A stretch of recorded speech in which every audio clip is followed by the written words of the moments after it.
രണ്ടാഴ്ചയ്ക്ക് ശേഷം ഹസ്ബൻഡ് റൂമിലെത്തിയിട്ടുണ്ട് കേട്ടോ. ആൾ ജിദ്ദയിൽ പോയതായിരുന്നു വർക്കിൻ്റെ ആവശ്യത്തിന് വേണ്ടിയിട്ട്.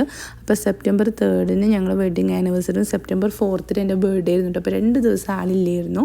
സാധാരണ ഞങ്ങളത് ഇങ്ങനെ സെലിബ്രേറ്റ് ഒന്നും ചെയ്യാറില്ല. പുറത്ത് പോയിട്ട് ഒരു ഡിന്നർ കഴിക്കും, നല്ലൊരു ഹോട്ടലിൽ പോയി ഫുഡ് കഴിക്കും. ഇതാണ് കേട്ടോ ഞങ്ങളുടെ സെലിബ്രേഷന്. പക്ഷേ ഇപ്രാവശ്യം ആളെനിക്ക് ഗിഫ്റ്റൊക്കെ കൊണ്ടിട്ടാണ് വന്നത് കേട്ടോ.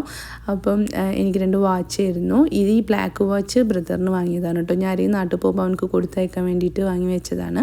പിന്നെ ദോമോക്ക് ഒരു വാച്ചും പിന്നെ ഒരു മേക്കപ്പ് ബോക്സ് കേട്ടോ. മേക്കപ്പ് ബോക്സ് ആൾ പറഞ്ഞിട്ടുണ്ടായിരുന്നു. സാധാരണ എവിടെയെങ്കിലുമൊക്കെ പോയി വരുമ്പോൾ ദോമോക്ക് എന്തായാലും ഒരു ഗിഫ്റ്റ് എപ്പോഴും ഉണ്ടാവാറുണ്ട്. പക്ഷേ ഇത് എനിക്ക് ശരിക്കും സർപ്രൈസ് ആയിരുന്നു കേട്ടോ. അങ്ങനെ ഗിഫ്റ്റ് കൊടുക്കൽ അങ്ങനത്തെ പരിപാടിയൊന്നും അങ്ങനെ ഉണ്ടാവാറില്ല. അപ്പോൾ ഇതെന്തോ 2 വാച്ചൊക്കെ വാങ്ങിയിട്ടാണ് ആൾ വന്നത്. എന്തായാലും നല്ല വാച്ചായിരുന്നു കേട്ടോ, എനിക്കെല്ലാം ഇഷ്ടമായി. അപ്പോൾ ദോമോൾ വരുമ്പോഴത്തേന് അവളെ ഗിഫ്റ്റൊക്കെ ഇവിടെ സെറ്റാക്കി വെക്കാൻ വിചാരിച്ചിട്ടോ. അവളെ വാച്ചിന് ബോക്സിലിരുന്നു. അപ്പോൾ ഞാൻ എൻ്റെ വാച്ചിൻ്റെ ഒരു ബോക്സ് ഇട്ടിട്ട് അതിൽ അവളെ വാച്ച് വെച്ചേക്കാണ് കേട്ടോ.